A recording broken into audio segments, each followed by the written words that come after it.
Irmãos e irmãs, vamos a mais uma liturgia da palavra, momento de fé, de meditação, de introspecção.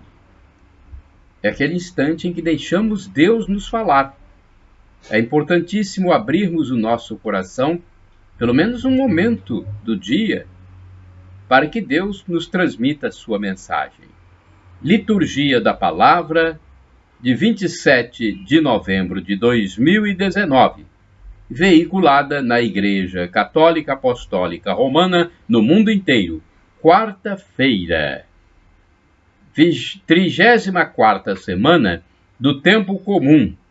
A cor dos paramentos litúrgicos é verde e no rito da celebração temos o ofício do dia da segunda semana. Antífona da entrada. O Senhor fala de paz a seu povo e a seus amigos, e a todos que se voltam para ele. E a todos que se voltam para ele. Salmo 84, versículo 9. Oração do dia. Levantai, ó Deus, o ânimo dos vossos filhos e filhas, para que, aproveitando melhor as vossas graças, obtenham de vossa paternal bondade mais poderosos auxílios. Por nosso Senhor Jesus Cristo, vosso Filho, na unidade do Espírito Santo. Assim seja. Primeira leitura, leitura da profecia de Daniel, capítulo 5, versículos do 1º ao 6º, 13 a 14, 16 a 17, 23 a 28. Naqueles dias, o rei Baltazar ofereceu um grande banquete aos 1000 dignitários de sua corte, tomando vinho em companhia deles. Já embriagado, Baltazar mandou trazer os vasos de ouro e prata que seu pai, Nabucodonosor, tinha tirado do templo de Jerusalém, para beberem neles, ou melhor, para beberem deles o rei e os grandes do reino, suas mulheres e concubinas. Foram, pois, trazidos os vasos de ouro e prata, retirados do templo de Jerusalém, e deles se serviram o rei e os grandes do reino, suas mulheres e concubinas. Bebiam vinho e engrandeciam seus deuses de ouro e prata, de bronze e ferro, de madeira e pedra. Naquele mesmo instante apareceram dedos de mão humana que iam escrevendo diante do candelabro sobre a superfície da parede do palácio, e o rei via os dedos da mão que escrevia. Alterou-se o semblante do rei. Confundiram-se suas ideias e ele sentiu vacilarem os ossos dos quadris e tremerem os joelhos. Então Daniel foi introduzido à presença do rei e este lhe disse: És tu, Daniel, um dos cativos de Judá, trazidos de Judá pelo rei meu pai? Ouvi dizer que possuis o espírito dos deuses e que em ti se acham ciência, entendimento e sabedoria em grau superior. Ora, ouvi dizer também que sabes decifrar coisas obscuras e deslindar assuntos complicados. Se, portanto, conseguires ler o escrito e dar-me sua interpretação, tu te vestirás de púrpura e levarás ao pescoço um colar de ouro, e serás o terceiro homem do reino. Em resposta, disse Daniel perante o rei: Fiquem contigo teus presentes, e presenteia um outro com tuas honrarias. Contudo, vou ler, ó rei, o escrito e fazer-te a interpretação. Tu te levantaste contra o Senhor do céu. Os vasos de sua casa foram trazidos à tua presença e deles bebestes vinho, tu e os grandes do reino, suas mulheres e concubinas. Ao mesmo tempo, celebravas os deuses de prata e ouro, de bronze e ferro, de madeira e pedra, deuses que não veem, nem ouvem, nada entendem, e ao Deus que tem em suas mãos tua vida e teu destino, não soubeste glorificar. Por isso foram mandados por ele os dedos da mão que fez este escrito. Assim se lê o escrito que foi traçado Mane Tessel Parsim. E esta é a explicação das palavras Mane. Deus contou os dias de teu reinado e deu por concluído. Tessel, foste pesado na balança e achado com menos peso. Parsim, teu reino foi dividido e entregue aos medos e persas. Palavra do Senhor, graças a Deus. Salmo responsorial. Vem da profecia de Daniel, capítulo 3, versículos 62, 63, 64, 65, 66 e 67. O refrão 59b. Louvai-o e exaltai-o pelos séculos sem fim. Louvai-o e exaltai-o pelos séculos sem fim. Lua e sol, bendizei o Senhor. Astros e estrelas, bendizei o Senhor. Louvai-o e exaltai-o pelos séculos sem fim. Chuvas e orvalhos, bendizei o Senhor. Brisas e ventos, bendizei o Senhor. Louvai-o e exaltai-o pelos séculos sem fim. Fogo e calor, bendizei o Senhor. Frio e ardor, bendizei o Senhor. Louvai-o e exaltai-o pelos séculos sem fim. Todos, louvai-o e exaltai-o pelos séculos sem fim. Aclamação ao Santo Evangelho. Aleluia, aleluia. Aleluia, aleluia. Aleluia, aleluia. Aleluia, aleluia. Permanece fiel até a morte, e a coroa da vida eu te darei. Apocalipse, capítulo 2, versículo 10. Aleluia, aleluia. Aleluia, aleluia. Aleluia, aleluia. Aleluia, aleluia. Evangelho de Jesus Cristo, segundo São Lucas, capítulo 21, versículos de 12 a 19. O Senhor esteja convosco, Ele está no meio de nós. Proclamação do Evangelho de Jesus Cristo, segundo São Lucas. Glória a vós, Senhor. Pelo sinal da Santa Cruz, livra-nos Deus nosso Senhor dos nossos inimigos. Naquele tempo, disse Jesus aos seus discípulos: Antes que estas coisas aconteçam, sereis presos e perseguidos, sereis entregues às sinagogas e postos na prisão, sereis levados diante de reis e governadores por causa do meu nome. Esta será a ocasião em que testemunhareis a vossa fé. Fazei o firme propósito de não planejar com antecedência a própria defesa, porque eu vos darei palavras tão acertadas que nenhum dos inimigos vos poderá resistir ou rebater. Sereis entregues até mesmo pelos próprios pais, irmãos, parentes e amigos, e eles matarão alguns de vós. Todos vos odiarão por causa do meu nome. Mas vós não perdereis um só fio de cabelo da vossa cabeça, e permanecendo firmes, que ireis ganhar a vida. Palavra da salvação. Glória a vós, Senhor. Portanto, temos aí a liturgia da palavra. Que texto importante, né? Ele está sendo relido, porque já foi lido neste período próximo.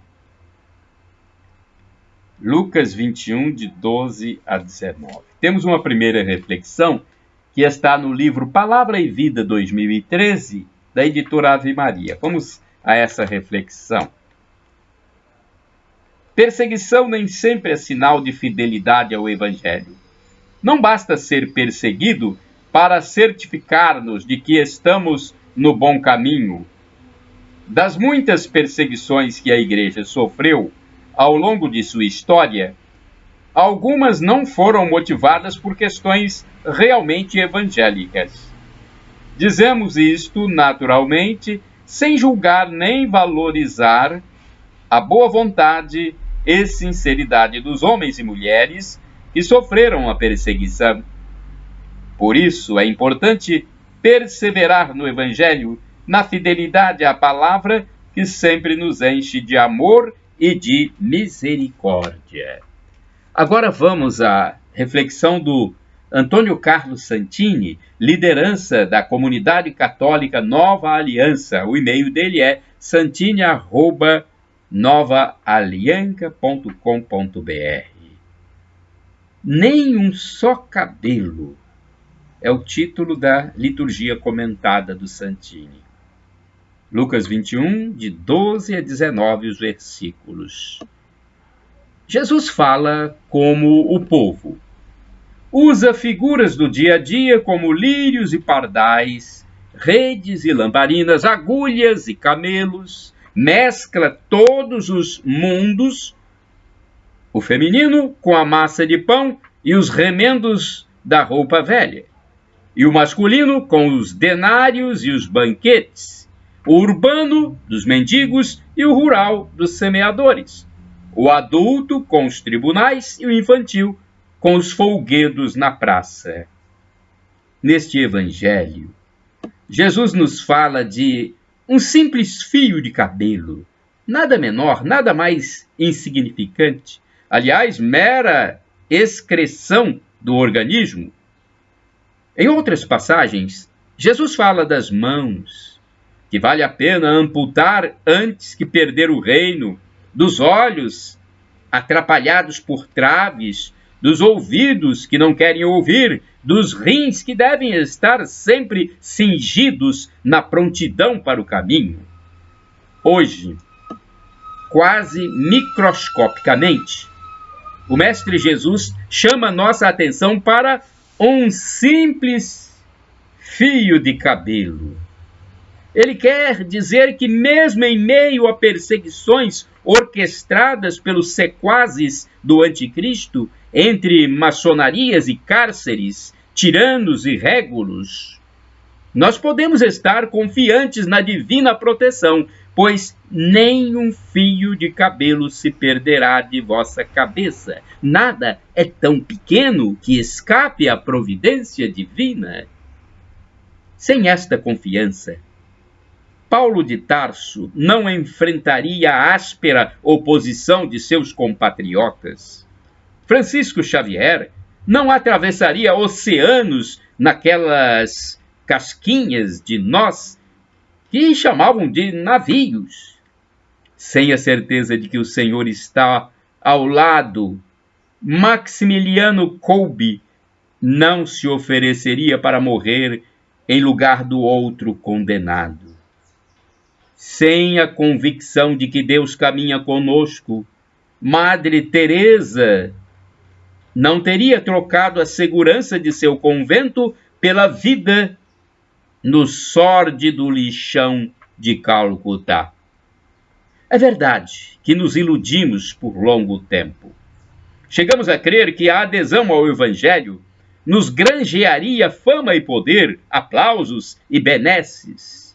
Como servos de Deus, ocuparíamos o lugar dos palanques do mundo entre as autoridades civis, militares e eclesiásticas. Graças a Deus esse tempo passou. Acabou. Hoje a mídia zomba da igreja, crucifica os ministros de Jesus no Calvário das manchetes, prega um anti-evangelho feito de ódio e sarcasmo. A propaganda induz ao pecado.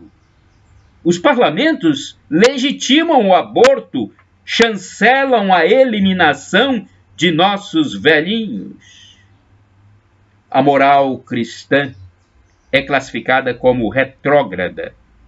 Daqui em diante, graças a Deus, ninguém pedirá o batismo para lucrar. Ninguém abraçará o Cristo para se mascarar. Agora sabemos que o cristão vai contra a corrente, viaja na contramão. E apesar disso, nem um fio de cabelo cairá de nossa cabeça, garante nosso Mestre Jesus. Orai sem cessar.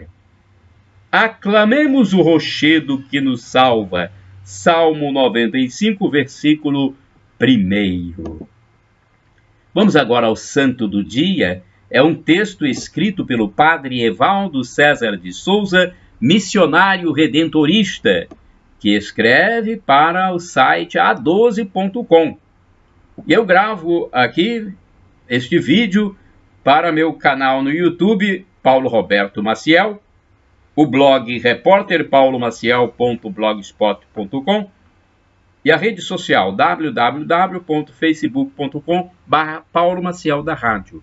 De minha parte, este vídeo pode ser divulgado livremente, porque foi Jesus quem mandou. Ide pelo mundo e evangelizai, o que de graça recebestes, deem também de graça.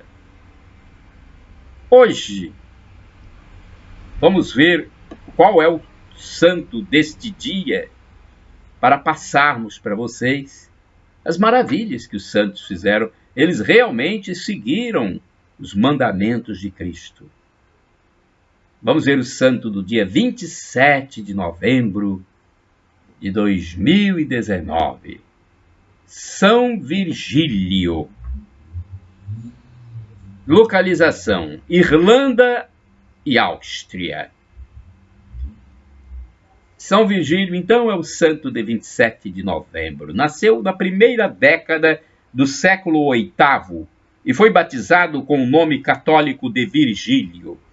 Sentiu-se atraído pela vida monástica e tornou-se monge na Irlanda, mas em 743 deixou a ilha para evangelizar o continente e não voltou para sua terra natal. Residiu no reino dos francos, na época do imperador Pepino o Breve.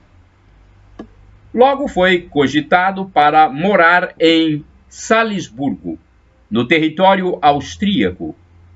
Nesta diocese foi escolhido para ser bispo, mas por causa de divergências políticas e doutrinais com Bonifácio, o grande evangelizador da Alemanha, que não aceitou o processo de escolha de Virgílio para o episcopado, o monge irlandês precisou esperar a morte de Bonifácio para poder ocupar a cadeira em Salisburgo. Não era a pessoa de Virgílio que desagradava Bonifácio, mas o fato da escolha dele ter sido pelos poderes políticos. Virgílio era homem de fé fortalecida e de vasta cultura. Dominava, como poucos, as ciências matemáticas. Abraçou integralmente o seu apostolado a serviço do reino de Deus. Revolucionou a diocese de Salzburgo com seu testemunho e converteu esse rebanho para a redenção de Cristo. Morreu e foi sepultado na abadia de Salisburgo em 27 de novembro de 784, na Áustria, em meio à forte comoção dos fiéis que transformaram essa data na de sua tradicional festa. Reflexão: a natureza missionária da Igreja é perpetuada no tempo através do testemunho e trabalhos de homens e mulheres que se dedicaram com sua vida para fazer o nome de Jesus conhecido entre os povos. Assim foi a vida de São Virgílio, que através de incansável apostolado espalhou a boa nova de Jesus entre aqueles que ainda não haviam tomado contato com a mensagem libertadora do Cristo. Oração. Pai de bondade, pela inspiração de São Virgílio, aumentai em nós o zelo missionário e infundi em nós o Espírito Santo, para que todas as nossas palavras sejam para a glória do vosso nome. Por Cristo nosso Senhor. Amém. São Virgílio, rogai por nós. Caríssimos irmãos e irmãs, mais uma liturgia da palavra para você refletir, para você orar. Shalom Adonai, expressão hebraica que significa a paz do Senhor. El Shaddai, Deus onipotente. E temos também no dialeto de Jesus, o aramaico, a expressão Maranata ou Maranatá. Significa Senhor, vem, vem Senhor. Senhor Jesus, nós aguardamos a sua segunda vinda para que nos leve a viver a vida eterna junto de ti. Shalom. O sofrimento de agora nem se compara com a glória futura que será revelada em nós. Já disse isso o apóstolo São Paulo. Acredite, creia.